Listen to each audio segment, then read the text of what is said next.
राज्यभर गाजलेल्या honey trap प्रकरणाची सखोल चौकशी, नाशिकला ड्रग्ज मुक्त करण्याची मागणी, भ्रष्टाचार, गुंडगिरी, शेतकऱ्यांच्या आत्महत्या, गुन्हेगारी आणि स्थानिक प्रश्न सोडवण्यासाठी शिवसेना, ठाकरे गट तसंच मनसेच्या संयुक्त विद्यमानं आज नाशिकमध्ये भव्य जनआक्रोश मोर्चा काढण्यात आला। मोर्चात कार्यकर्त्यांनी काळे कपडे परिधान करून लक्ष वेधलं, तर युवकांनी सरकार विरोधात जोरदार घोषणाबाजी केली। भ्रष्टाचार थांबवा, शेतकऱ्यांच्या आत्महत्या रोखा, नाशिक ड्रग्ज मुक्त करा अशा मागण्या फलकांवर झळकल्या। विशेष म्हणजे महिलांची मोठ्या प्रमाणात उपस्थिती होती। धार्मिक आणि क्रांतिकारी जिल्हा म्हणून ओळखल्या जाणाऱ्या नाशिकची दुर्दशा भाजप शिंदे सरकारच्या दुर्लक्षामुळे झाली, अशी टीका खासदार संजय राऊत यांनी सभेत केली। तर मनसे प्रदेश चिटणीस दिनकर पाटील यांचं आयोजन कौतुकास्पद असल्याचं मान्यवरांनी सांगितलं। या मोर्चामुळे ठाकरे गट मनसे युतीची सुरुवात झाल्याचं यामुळे स्पष्ट झालंय। त्यामुळे राज्यातील राजकारणात नवं समीकरण घडण्याची शक्यता व्यक्त होते। मोर्चामध्ये खासदार संजय राऊत, मनसे नेते बाळा नांदगावकर, माजी आमदार वसंत गीते, दिनकर पाटील, दत्ता गायकवाड, डीजी सूर्यवंशी, प्रथमेश गीते, सुदाम कोंबडे, अंकुश पवार, सलीम मामा शेख, सुजाता डेरे, लता पाटील आदींसह हजारो नागरिक उपस्थित होते। सहभागी झालेत, कामगार सहभागी झालेत, महिला सहभागी झाल्यात। कायदा सुव्यवस्था बिघडलेली आहे आणि हा जन आक्रोश मोर्चा तुम्हाला आम्हाला आमची जबाबदारी जाणून करून देतोय। पुढच्या भविष्य काळामध्ये आपल्याला एकत्र राहायचंय। यांना सतत जाब विचारावा लागेल, मोर्चा संपला म्हणजे आपली जबाबदारी संपली असं नाही। गेली 2 महिने आदिवासी बांधव बिराड मोर्चा घेऊन आदिवासी भवनासमोर बसलेले आहे, तो सुद्धा जाब आपल्याला विचारावा लागणार। शेतकऱ्याच्या आत्महत्या होत आहे। दुर्दैवी गोष्ट अशी की पोळ्याच्या दिवशी सुद्धा 5 शेतकऱ्यांनी आत्महत्या केल्या, तो जाब या शेतकऱ्यांना विचारायचा। एमडी ड्रग्ज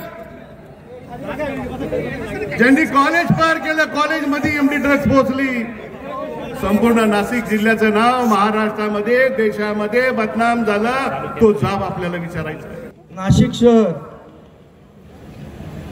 जे वाईनसाठी प्रसिद्ध होतं, असं ऐकून होतं की वाईनसाठी प्रसिद्ध आहे नाशिक शहर, ते आता हनीसाठी प्रसिद्ध झालंय। त्या नाशिक शहरात वाईन बनायची, त्या नाशिक शहरात आता हनी बनायला लागले आणि त्या हनीचे ट्रॅप लागायला लागले।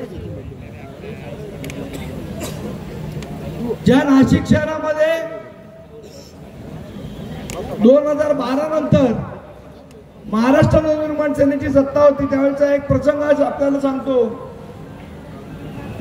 डॅडी देवेंद्र फडणवीस साहेब, आता डॅडींना प्रश्न विचारायचा आहे की तुम्ही दत्तक घेतलेलं नाशिकचं काय झालं, पुढे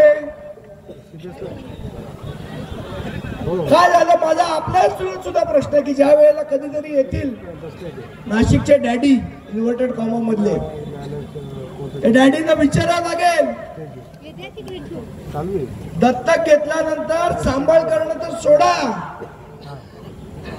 जी प्रोजेक्ट नाशिक मध्ये होती त्या प्रोजेक्टची पण वाट लावण्याचं काम या भारतीय जनता पक्षाने या ठिकाणी केलेलं आहे।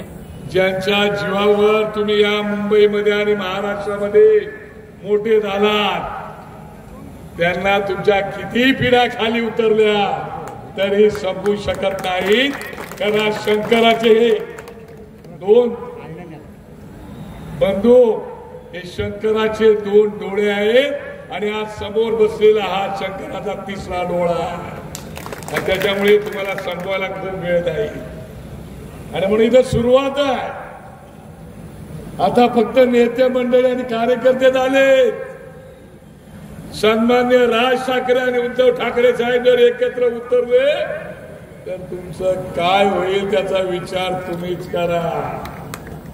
इकडून तिकडून माणसं जमवताय, ह्या पक्षातून घे, त्या पक्षातून घे, त्या पक्षातून घे, पण आम्ही म्हणतोय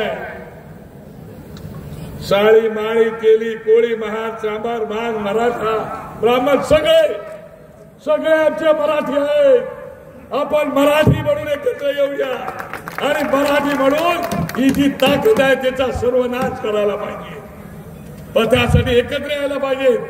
काय मिळालं तुम्हाला? ज्या नाशिकला दत्तक घेतलं होतं त्या नाशिकला काय मिळालं? खड्डे, खड्डे मिळाले, कायदा सुव्यवस्था रसातळाला गेले, एमडी सारखे ड्रग्ज कॉलेजच्या आजूबाजूला टपरीवर मिळायला लागले. दिले काय ते सांगा. या ठिकाणी आदिवासीची ती मुलं मोर्चाला कित्येक दिवस बसलेत. अरे दिलेत काय ते सांगा. केंद्रात तुमचं सरकार, गल्लीत तुमचं सरकार, आणि म्हणून या नाशिककरांनी तुमच्यावरती विश्वास टाकला की काहीतरी आमचं होईल. पण उत्तम प्रकारचे असणारे प्रकल्प बंद केलेत आणि लोकांच्या तोंडाला पानं पुसायचं काम तुम्ही केलेलं आहे. महाराष्ट्राची पाहण्याची सुरुवात आज नाशिकमधून झालेली आहे आणि म्हणून आपण सर्वजण या मोर्चाला उपस्थित राहिलात याचं कारण प्रत्येकाने सांगितलेलं आहे. सर्वसामान्य नागरिकांवर अन्याय, ड्रग्ज माफिया, शेतकऱ्यांच्या अडचणी, खतांचे प्रश्न, या सर्व प्रश्नांना वाचा फोडण्यासाठी आणि सरकारचं लक्ष वेधण्यासाठी आज या दोन्ही पक्षांनी मिळून हा संयुक्त मोर्चा आयोजित केला आणि तो यशस्वी झाला असं आपण सर्वांनी पाहिलंय. मी आपल्या सर्वांच्या वतीने आलेल्या नेत्यांचे स्वागत करतो आणि त्यांना आपल्याला मार्गदर्शन करण्याची विनंती करतो. काय प्रकल्प CSR फंडातून चालू झाले होते ते यांनी सगळे बंद केले. कारण तुम्हाला गृहीत धरलं मित्रांनो, तुम्हाला ग्राह्य धरलं. तुम्ही जाणार कुठे? खून होतो नाशिकमध्ये, गुन्हेगार सापडत नाही, कॉलेजच्या कट्ट्यावरती अंमली पदार्थ येतात, कंत्राटदारांची 90,000 कोटीची बिलं राहतात. म्हणजे यांना लाज कशी वाटत नाही इकडे सत्ता उपभोगताना. फक्त दुसऱ्यांचे नगरसेवक घोरबाडायचे, सत्तेपर्यंत जायचं. तुम्ही पळणार कुठे? तुम्ही जाणार कुठे? त्या शेवटच्या 2 रात्री जे काय करायची गणित ती करायची, सत्तेत यायचं, पुन्हा 5 वर्ष तुम्हाला गृहीत धरत. 2017 ते 2025 असे हाल तुमचे झालेले आहेत. सन्मान्य आता आमच्या संदीपजींनी सांगितलं की सन्मान्य बाळासाहेबांच्या नावाने इथे शस्त्र संग्रहालय उभं केलं होतं. हे नाव घेतात ना की आम्ही कट्टर हिंदुत्ववादी आहोत म्हणून. मग आज ते बंद पडलंय. त्याची अवस्था काय आहे? अनेक गोष्टी इकडे होत्या परंतु यांनी दुर्लक्ष केलं.